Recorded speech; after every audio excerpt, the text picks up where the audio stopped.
In this video, we're going to be discussing how to stay motivated and keep running.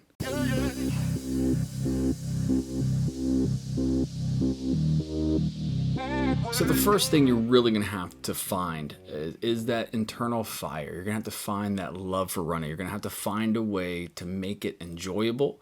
You're going to have to find a way to motivate yourself beyond the kind of getting in shape and losing weight, those kind of initial things a lot of people get into running for. You're going to have to find the joy, that runner's high. You're going to have to find a way to enjoy that deep down inside desire to keep doing it.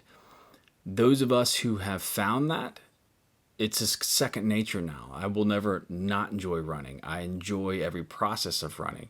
Now, sometimes I don't enjoy getting up to go running. Sometimes I don't like certain workouts. But overall, I could never imagine myself not running. And it didn't start off that way. And I think there's a misconception with people who just get into running and they start and it doesn't really bite them in that way. So they look at people who are in love with running and you're like, I will never get there.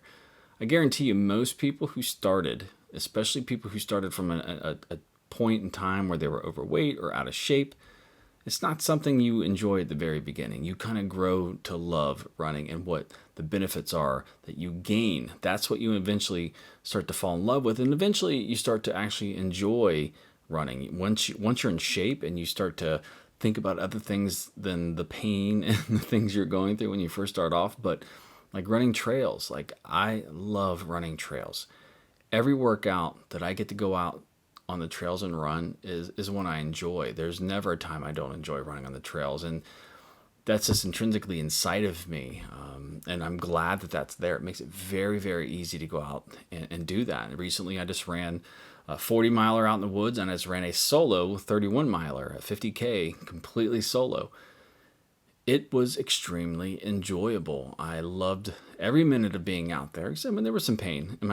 You guys can see the video. It's on my channel. I did have some times where I had some low spots, but I enjoyed the process while I was out there.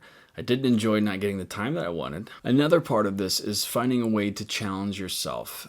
When I started running ultras, it was a new challenge to me. I had run 5Ks and 10Ks and half marathons and marathons, and I always found a way that was new and challenging to kind of keep that spark in me when I first started running. There was always something new, whether it's getting faster or running a new race or whatever the challenge may be. You're going to have to find a way to challenge yourself, because that is definitely motivating. If you become stagnant and you get bored in what you're trying to accomplish, that will help you lose motivation.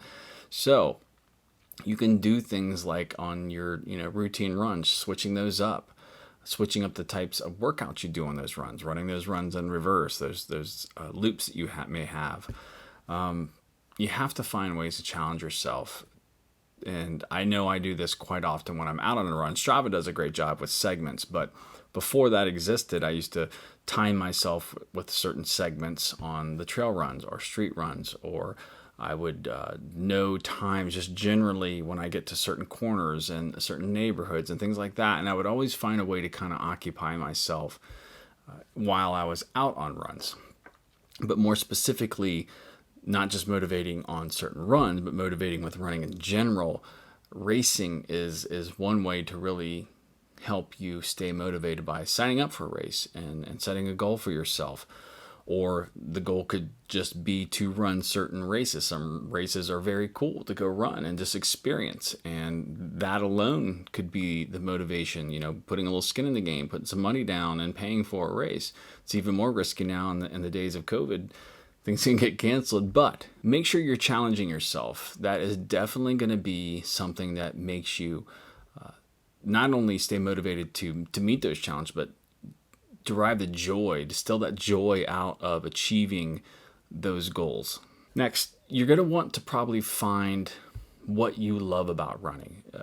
People love certain things about running, and it's not all the same. Like, I love a good long run out on the trails.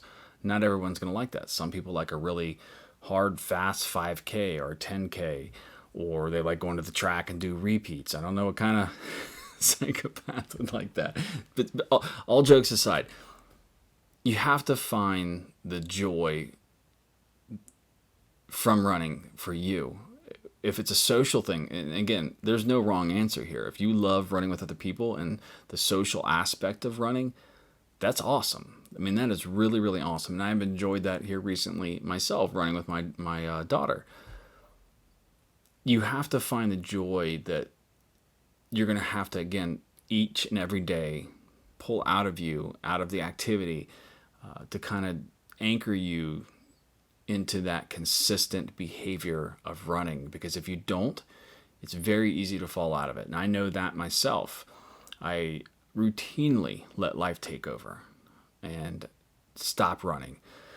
And it happened for a long period of time. This whole year, I've documented my comeback into ultra marathoning, and that was after letting my job and the stresses of my job and promotions take over all of that. It kind of took the place of running for a while, just the achievement and the success there. I didn't look to run. I didn't look to running for that. And over time, I gained weight, and the stress came back, and I came to realize that running was everything to me. It was my joy. It was my stress reliever. It was what kept me healthy. It was my identity. I mean, I had a channel about running, and I'm glad that I found that again. You don't want to lose sight of that, because you don't want to fight it. If you're someone who only finds enjoyment out of running in groups or with people and things like that, don't fight that. It's fine, completely fine. If you're somebody who only likes going out and running for 1 or 2 miles a day or 3 times a week, that's fine. You don't have to be someone who does 60 miles a week. It's not a competition. It really isn't. I know that people get wrapped up in the weekly numbers and they don't feel like they're as much of a runner as someone else who runs further. Don't let that dictate what you should be doing or take your joy away from running. Look, no one's denying running is challenging, both mentally and physically. It's just one of those things that you're going to have to get used to. There are going to be setbacks. There's going to be things that come up, like injury or not achieving a goal. You're just going to have to come to grips with that and know that that's just part of running, and kind of keep your eye on that prize. Keep your eye on why it is you're doing this, and don't let it get you down. Don't let it sidetrack you. Don't let it, again, steal your joy and take away that positive mindset that you need to have around running. Embrace the challenge that running puts in front of you, and it always does. There's always something to challenge you in running. I've been running ultras for many years now. Every single time I go out in an ultra or a run, I have some sort of goal, even if it's a small goal, even if it's something like managing my nutrition better, making sure that I don't bonk until later in a race, because a lot of times I know it's going to happen. But what if I do something right? What if I do everything right? Will it still happen? This last time I went out on this 50K, I did really, really well with my nutrition, and I saw the benefits from that. That was the goal. I mean, I had a goal about time, but really it was about trying to manage my nutrition in a way I'd never had before, eating way more than I thought I wanted to, but enough that where I needed to. See, that's what I'm saying. Like, it was always hard for me to kind of overcome not wanting to eat, but needing to. In this past race, I did that. Things like that. It's not always about time. I know people get wrapped up in the time and always getting a better time. Sometimes it's just about going out and staying emotionally connected to the race and not drifting and not letting the demons take over, the pain cave take over. You got to find ways to challenge yourself that are just outside of pace and time, because eventually those things are going to fade. You're not going to be able to continue to improve always. Sometimes there's other wins you can derive and distill from the activity itself. And so that's kind of where I am. I do want to improve in time, but that's not, I don't only measure success through time. I measure success through all these smaller goals around races. And so I would suggest that you kind of maybe keep a journal, write these things down, write what you want to achieve, times, paces, but also there's mental aspect things. There's nutrition, the mental side of the races. And even if you haven't run a race yet, I'm sure you're probably watching videos trying to find out information.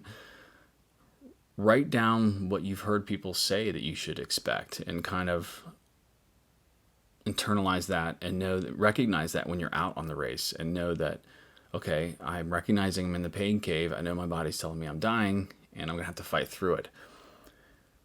you don't know what that's like until you go through it. And then eventually you just know that it's going to happen. It doesn't suck any less. You just know that you can live and make it through it. So those are some tips and tricks that I think that will be very beneficial for folks and trying to stay motivated when running, because it is very easy to fall out of it.